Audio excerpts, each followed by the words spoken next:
So hello guys, स्वागत है आप सबका मेरे इस बड़े से यूट्यूब चैनल पे। एंड आज हम बात करने वाले हैं 1150 चैप्टर्स के स्पॉयलर्स के बारे में, जो कि हमारे पास आ चुके हैं, बिल्कुल हमारे सामने ही है। एंड आज हम इसके बारे में बात करेंगे, इसके बारे में डिस्कस करेंगे एंड देखते हैं हमें क्या क्या जानने को मिलता है। So One Piece chapter 1150 brief spoilers. Chapter का नाम है डोमई रिवर सी, जिसका मतलब मुझे पता नहीं है कि इसका क्या मतलब है। डोमई रिवर सी या फिर डीमंस कॉन्ट्रैक्ट नाम का भी कुछ आ रहा था मुझे, अभी देखते हैं आगे। तो सबसे पहले हमें देखते हैं cover story. Yamato returns Yasui sword to Enma's shrine in Hakumai. So cover story के तो हमने प्रीवियस चैप्टर के कवर स्टोरी में देखा था कि यामाटो अपने क्वेस्ट पे निकली हुई होती है, अपनी जर्नी पे निकली हुई होती है और उसने यासुई सोर्ड को या इनमा श्राइन पे रिटर्न कर दिया है, हकुमाई पे जो कि है। एंड इसके साथ ही हमारा 1150 चैप्टर स्टार्ट होता है। सो सबसे पहले देखते हैं इमू या कुनको unleashes a massive conqueror's haki wave on Elbaf that knocks out some giants and the kids। Previous chapter में हमें ये देखा था कि गुनको जो कि एक होली नाइट है, उसकी बॉडी को इमू पोजेस कर रहा है। और इससे मुझे याद आता है कि वो वाला सीन जो नारुतो में हुआ था, फोर्थ ग्रेट निंजा वॉर में, जहाँ पे वो क्या नाम था यार उस कैरेक्टर का, काबुटो। काबुटो जैसे सेकंड सुचिका गया, आई गेस सेकंड सुचिका के बॉडी को जिस तरह से पोजेस कर रहा था, यहाँ पे भी कुछ ऐसा ही सीन चल रहा है। सो इमू या गुनको, इमू स्लैश गुनको यहाँ पे लिखा हुआ है। इमू या गुनको अनलीशेस ए मैसिव कॉन्करर्स हाकी। तो इससे हमें पता चलता है कि इमू भी कॉन्करर्स हाकी यूज कर सकता है, जबकि ये ऑब्वियस सी बात है, इमू भी कर सकता है कॉन्करर्स हाकी यूज। तो उसने, इमू ने क्या किया, अपनी मैसिव सी कॉन्करर्स हाकी को रिलीज किया, जिससे एल्बाब के जितने भी बहुत सारे जायंट्स एंड जो छोटे छोटे बच्चे वहां पे थे, वो सारे नॉकआउट हो जाते हैं। और ये यहाँ पे हमें एक खतरनाक पैनल शायद देखने को मिल सकता है कि कॉन्करर्स हाकी निकल रही है, बिजली कड़क रही है, इस तरीके की। एंड इसके बाद हम जाते हैं कि Dorry and Brogy with the giant pirates attack Imu या फिर Gunko, but Imu uses a magic book to take out some knife and guns. यार इसके बारे में मुझे ज्यादा तो पता नहीं, लेकिन मैजिक बुक का एक कॉन्सेप्ट वन पीस के अंदर अभी अभी आया है। सो मैजिक बुक से याद आया, जो कि हंटर हंटर जिन लोगों ने देखा होगा तो उन्हें पता होगा कि क्रोलो के पास भी ऐसे एक बुक हुआ करती थी जिससे वो चीजें निकालता था उसके अंदर से। तो उसी तरीके का कोई एक कॉन्सेप्ट लग रहा है मुझे को। And Dorian Brogy and the giant pirates attacks Imu, but Imu uses a magic book to take out some guns and knives. So Imu एक मैजिक बुक का यूज करता है, वो वहां से गन्स एंड नाइफ्स को निकालता है और उनकी तरफ शायद फेंक के मारता है, ऐसा ही कुछ हुआ होगा। देन इमू या Gunko stabs and shoot one of Brogy's arm. तो इमू इमू या फिर गुनको ने ब्रॉगी के एक हाथ को इंजर्ड कर दिया उन स्वॉर्ड एंड गन्स की मदद से। And since Elbaf has no king, Imu Gunko says Dorian Brogy must be the new kings. जैसे कि हमें पता है कि एल्बाफ आइलैंड का कोई नया किंग नहीं है, तो इमू को लगा होगा कि डोरियन ब्रॉगी वहां के नए किंग्स हैं। Then Imu uses a technique called Devil's Contract and transforms Dory and Broggy into demons with great strength and immortality. Wow!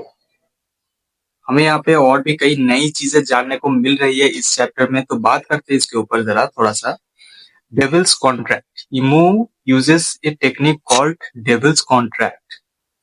Emu ने कोई एक चीज का इस्तेमाल किया है जिसको बोलते हैं डेविल्स कॉन्ट्रैक्ट, यानी कि शायद हाँ, एक और चीज यहाँ पे लिखा हुआ है कि in exchange for a small price of their life span.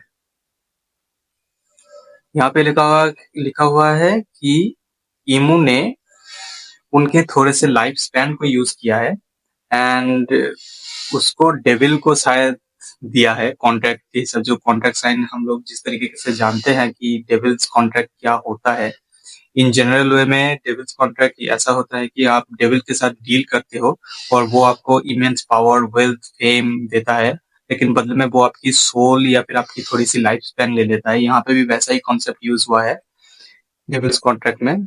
Emu यहाँ पे एक कंप्लीटली डेविल की तरह एक्ट कर रहा है। शायद उसके पास कोई डेविल फ्रूट पावर्स भी नहीं हो।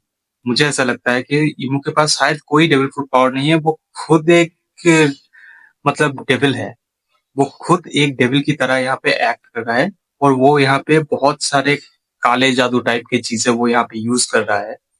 सो और वो डेविल्स कॉन्ट्रैक्ट को यूज करके डोरी एंड ब्रॉगी को डीमंस में कन्वर्ट कर देता है and with greater strength and immortality. जैसे कि हमें पता है कि होली नाइट्स और गोरोसे भी इमोर्टल है और उनके पास भी ग्रेटर स्ट्रेंथ है, तो शायद इमू ने उन्हें भी डेविल्स कॉन्ट्रैक्ट से ही बनाया होगा। सो डेविल्स कॉन्ट्रैक्ट के मदद से उन्होंने डोरियन ब्रॉगी को डीमंस बना दिया है एंड वो लोग भी अब इमोर्टल है and but in exchange of their life span. और इसी के साथ यहाँ पे chapter ends with Gunko commanding the demon army that have giants who have transformed into giant devils plus MMA demon monsters. No, sorry, not demon monsters, dream monsters to kill Jarul. तो वो लोग जरूल को मारने के लिए यहाँ पे पूरी की पूरी जो डीमन आर्मी यहाँ पे बनाई गई है, इमू ने अभी अभी जो डीमन आर्मी यहाँ पे बनाई है उसको कमांड करता है एंड और वो जो ड्रीम मॉन्स्टर्स हमने देखे थे वहां पे, उन ड्रीम मॉन्स्टर्स को भी कमांड करता है टू किल जरूल। क्योंकि हमें पता है कि जरूल यहाँ पे सबसे ओल्डेस्ट इंसान है पूरे वन पीस वर्ल्ड में शायद, या फिर एल्बाफ आइलैंड में। जरूल यहाँ पे सबसे ज्यादा ओल्डेस्ट इंसान है, तो उसे बहुत कुछ पता है, तो वो लोग सबसे पहले उसी को अटैक करना चाहते हैं। The demon giants are now about to seize of size of Oars. The demon giants is now about the size of Oars. वो लोग ओर्स जितना भी बड़ा था, जो हमारा जो ओर्स जो जायंट हमारा हमने देखा था कौन से आर्क में, अरे यार कौन सा आर्क था वो, ओर्स, हाँ थ्रिलर बार्क आर्क में ओर्स को जितना बड़ा ओर्स था, बहुत ही बड़ा था जायंट, मतलब जायंट मॉन्स्टर। तो यहाँ पे नए जायंट मॉन्स्टर भी अभी उसी साइज के हो चुके हैं। तो इसी के साथ ये वाला चैप्टर्स के स्पॉयलर्स खत्म होते हैं। तो हमें देखते हैं कि हमें यहाँ पे क्या क्या पता चला। फिर से थोड़ा सा रिकैप वगैरह देख लेते हैं कि गुनको ने जैसे कि इमू गुनको की बॉडी को पोजेस करता है, वो लोग कॉन्करर्स हाकी को अनलीश करता है एंड सारे के जो भी जितने भी जायंट्स थे वहां पे, जो भी छोटे छोटे बच्चे थे, वो सारे सारे के सारे नॉकआउट हो जाते हैं। एंड पता नहीं इस इफेक्ट को स्ट्रॉ हेड्स के ऊपर कौन सा इफेक्ट पड़ा होगा, लेकिन क्योंकि स्ट्रॉ हेड्स जहाँ पे गुनको है वहां पे स्ट्रॉ हेड्स तो नहीं थे।